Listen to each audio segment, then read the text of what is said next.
আমরা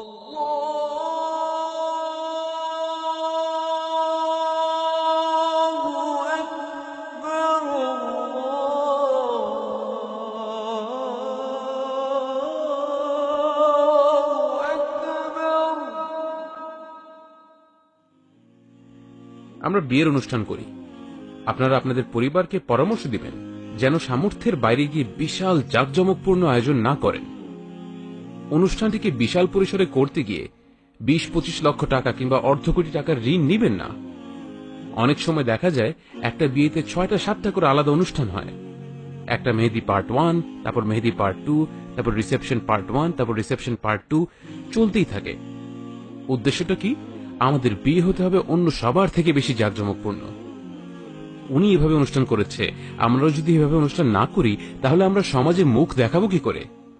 চাচা কি বলবে, দাদি কি বলবে, আরেকজন কি বলবে? এটাকে আমরা এত বড় করে দেখি যে একটা নবদম্পতির জীবন শুরুই হয় ঋণের এক প্রকাণ্ড বোঝা নিয়ে। আপনারা কি জানেন, বিয়ে ভেঙে যাওয়ার মূল কারণগুলোর একটি হচ্ছে আর্থিক সংকট। আর আমরা স্বেচ্ছায় নিজেদেরকে এ ধরনের আর্থিক সংকটের দিকে ঠেলে দিচ্ছি।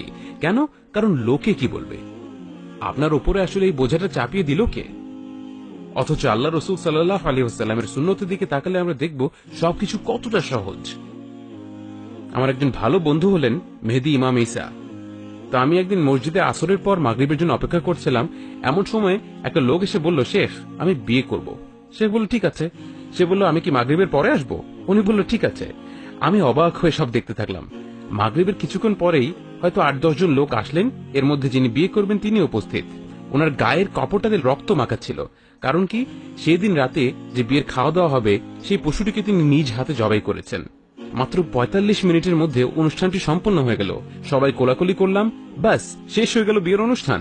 চিন্তা করুন কতটা সহজ আমাদের ধর্ম, আর কত সুন্দর একবার ভাবুন। আসলে আমরা নিজেরাই নিজেদের জন্য সবকিছু জটিল করে তুলেছি, আর অশান্তি ও যন্ত্রণাদায়ক সমস্যাগুলো আমাদের উপর আমরাই ডেকে এনেছি। লক্ষ্য করে দেখুন, এ ধরনের লোক দেখানো বিয়েতে কতগুলো ঝগড়া হয়, কতজন কুৎসিত সব মন্তব্য করে বসেন। আপনি যতই তাদের খুশি করতে যাবেন দেখবেন মানুষ বাজে মন্তব্য করবেই, হয়তো আপনার পরনের জামা নিয়ে বা খাবার নিয়ে, এটা নিয়ে ওটা নিয়ে। আমরা নিজেরাই আমাদের জীবনটাকে কঠিন করে ফেলছি। অথচ আল্লাহ সুবহানাহু ওয়া তাআলা বলেন এসব নিয়ম কানুনের উদ্দেশ্যই হলো আমাদের জীবনকে আরো সহজ করে দেয়া।